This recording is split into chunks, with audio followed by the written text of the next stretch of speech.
Hello and welcome to the video. Today I'm going to be telling you my top 5 exercises for you to get shredded. Now, in order to get shredded, what you essentially need to do is reduce your body fat percentage to the point where you can see your muscle definition from the outside through your fat and your skin.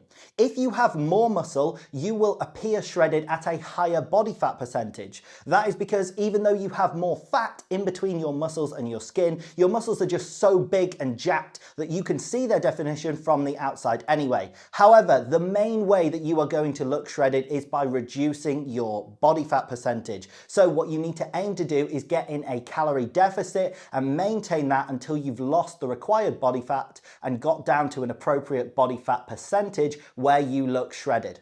The last thing to say before I get into it is that there is no specific exercise you can do to target any particular fat reserve. If you've seen any videos saying a 10-minute morning HIIT workout to burn stubborn belly fat, that is a load of rubbish. There's no actions you can take to particularly target any fat reserve. Unfortunately, you've been told that because it sells, because who doesn't want to believe that there's some quick, easy fix to get the abs that you desire? Unfortunately, your fat reserves are genetic, and the only thing you can do is get into a calorie deficit and maintain that until all of your fat reserves have diminished to the point where you look shredded. So, without further ado, let's get to it. And coming in spot number 5 is the assault bike. And in spot number 4 is the cross trainer.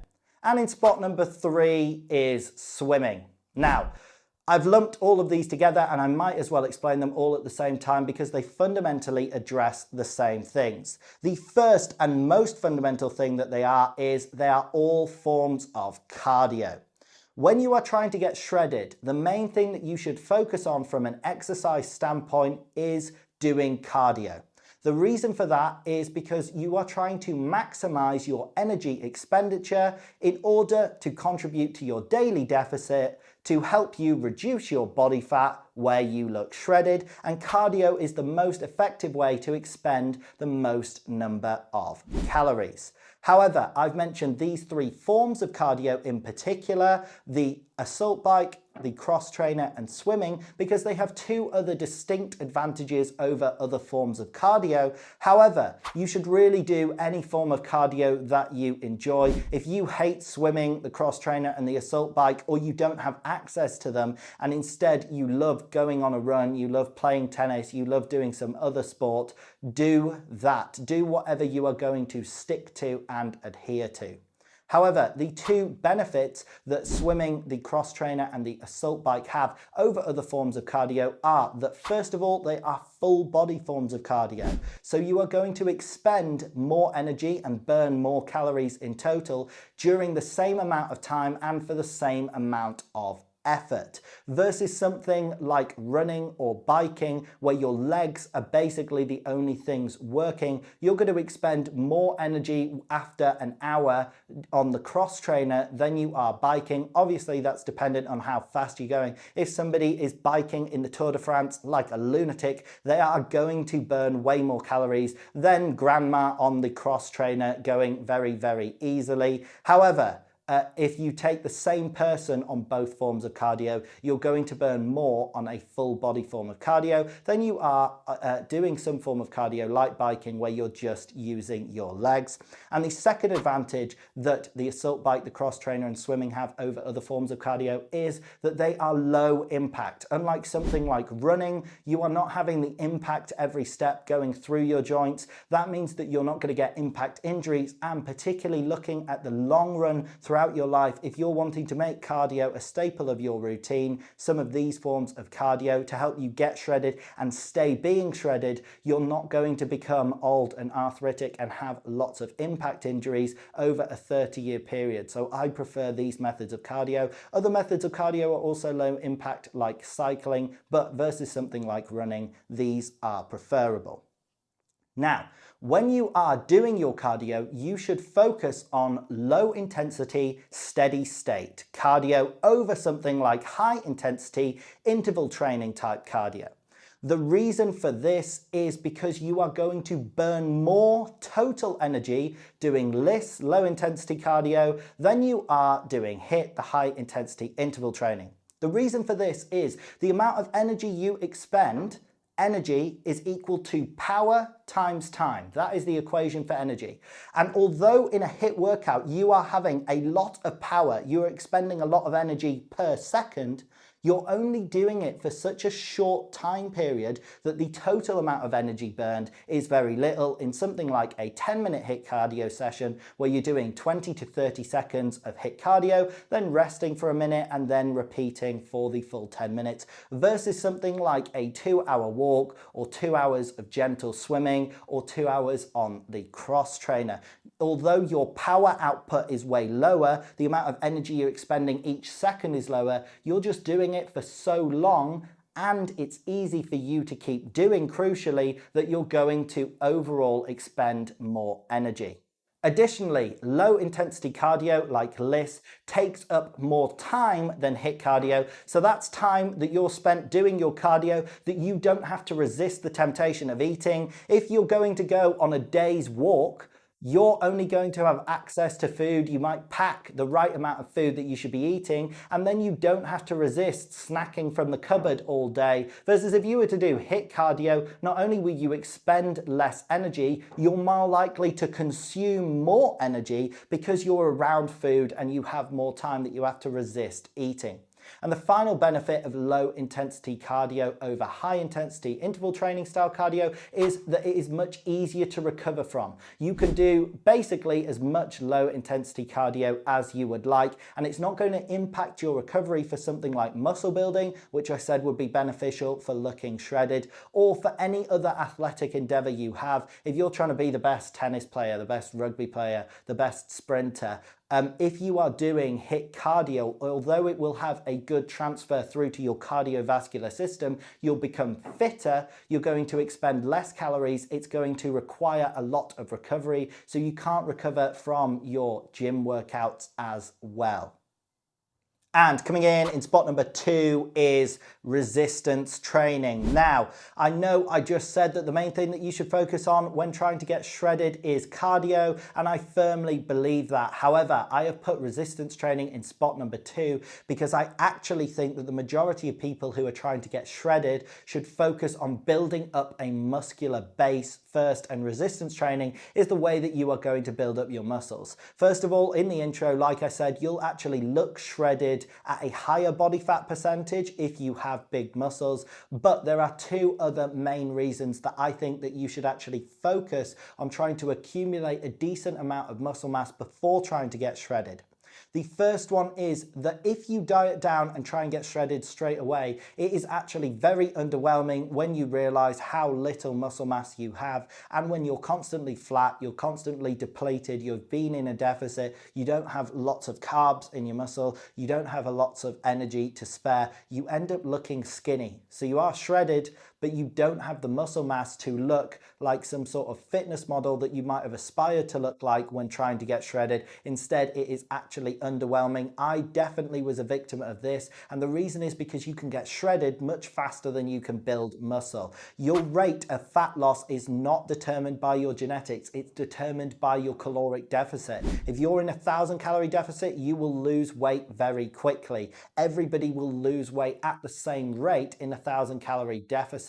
However, everybody does not build muscle at the same rate, and for everyone, muscle building is still way harder. So you have to be patient, but I advise that you prioritize muscle building first because of the second reason as well, which is that you end up having a much higher metabolism when you're more muscular. You end up being a heavy and larger human being, so you expend more calories doing all of your cardio when you then try and get shredded. And like I said, you don't actually have to diet down to the same level to look shredded. You're probably going to be happier with your physique at a slightly higher body fat percentage because your muscles are what has given you the shape and look that you desire. So in general, I would prioritize trying to accumulate a solid amount of muscle mass before going straight for being shredded. I still do believe that the main thing that you should shoot for when being shredded is a calorie deficit. From an exercise standpoint, you should be trying to do as much cardio as possible, but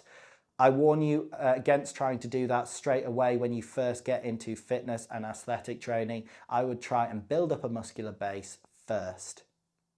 And coming in spot number 1 is walking slash daily steps. So we're back to cardio, we're back to trying to increase your energy expenditure to contribute to your deficit to help you get shredded.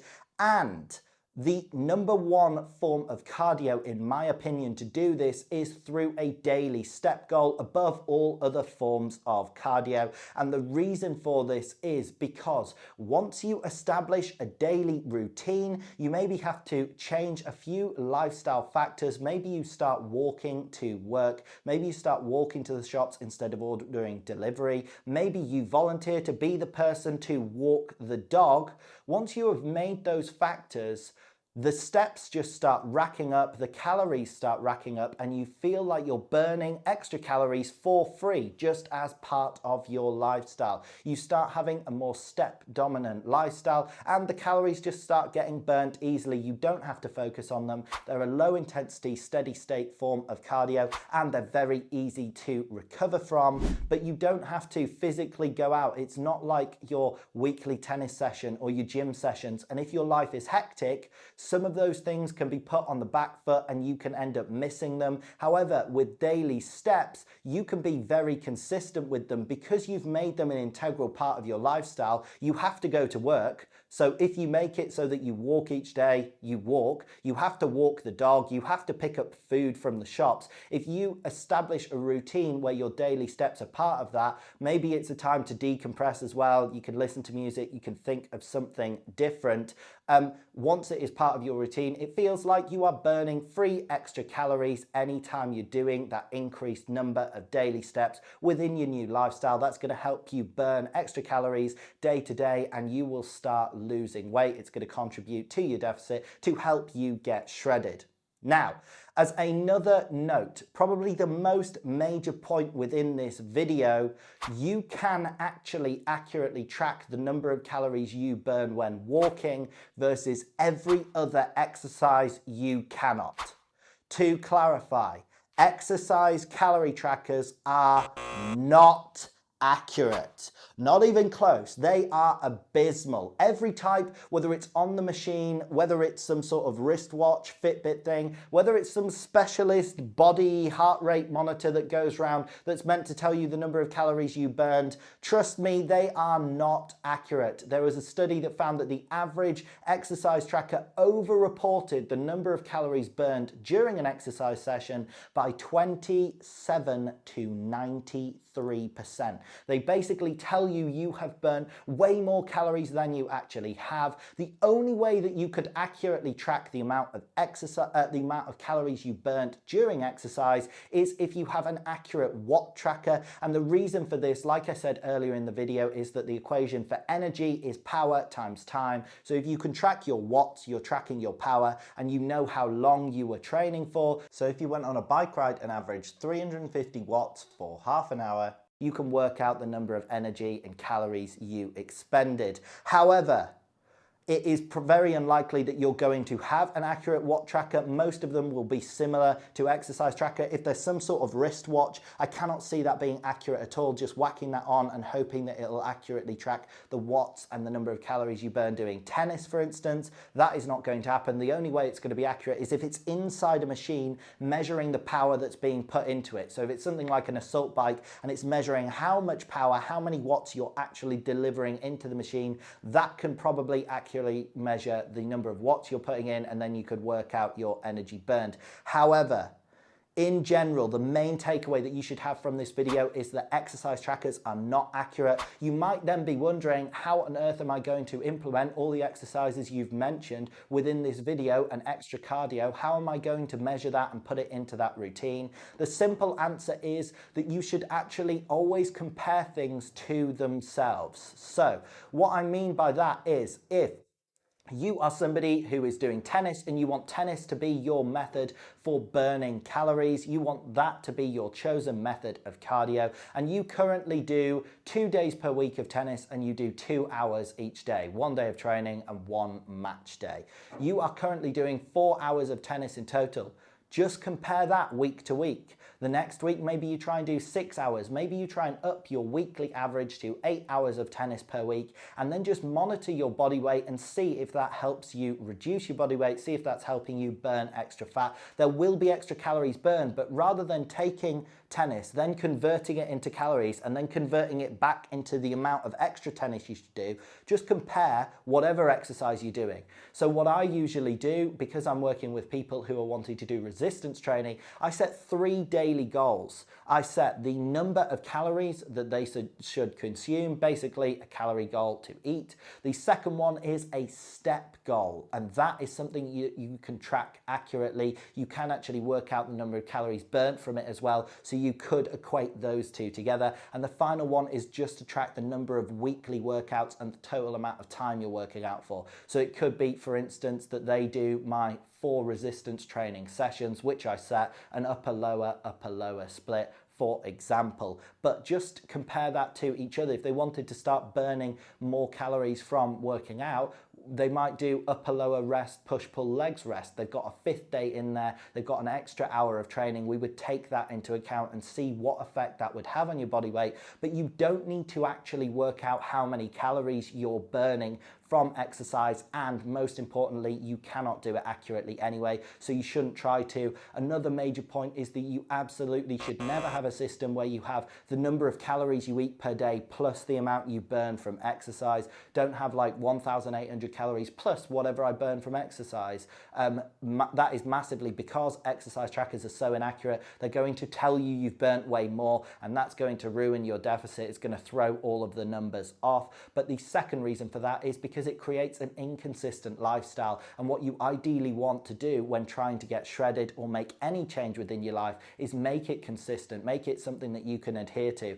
And if you have one day, like on a Sunday, where you've gone walking and you've done a 20-mile walk or a 6-mile walk or whatever it is, and you've burnt lots of extra calories, and you start consuming way more calories on that day, you've walked more, so you consume more, but the next day you're then in the office, you're stressed, you're then meant to eat way less calories, even though you're having a more stressful day and you're around food all day. There's the vending machine, there's lots of snacks, somebody's brought donuts into the office or something. Somehow you're supposed to be more consistent and eat less on that day than you are the day on Sunday when it was your day off and you went on a walk. Just because of the amount you burn, it is not a good recipe for success. What you should do instead is set a daily caloric intake for every day, and then have a weekly system where on 3 of the days you have workouts, and on every day you try and hit your daily steps. It can vary a bit week to week, but try not to have like a cheat day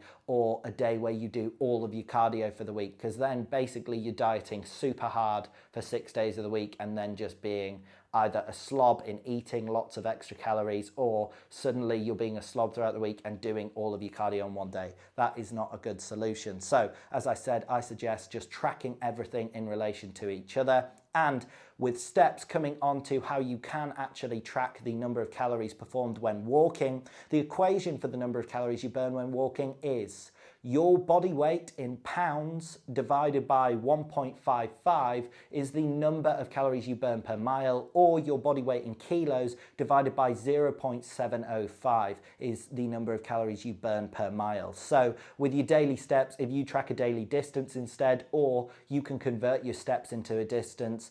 If you know your daily step goal is 6,000 steps, go on a walk that's 6,000 steps and see how far you walk. Track the distance of it and you'll be able to convert it. You'll be able to work out how many calories you're actually burning from steps each day.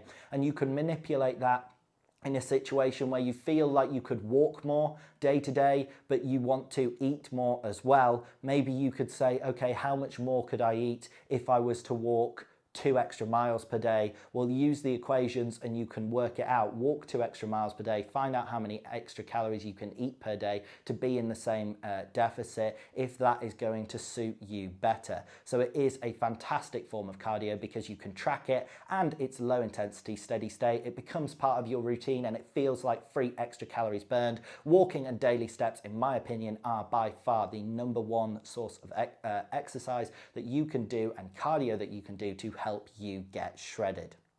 And that is it for today's video. I hope you did in fact enjoy the video. If you did, drop it a like, drop it a comment, subscribe, click the bell, all of those good things. There will be a link in the description to my coaching services. If you absolutely want to get shredded, you don't want to have to bother trying to work everything out. If you've been inconsistent and unmotivated and don't know how to structure your training and nutrition plans, and you want somebody to just oversee the whole thing for you, make it the easiest, simplest, and most effective way possible for you individually, click that link below, check me out, and I will get you shredded and jacked and any other goal you may have. Thank you very much for watching and have a great day.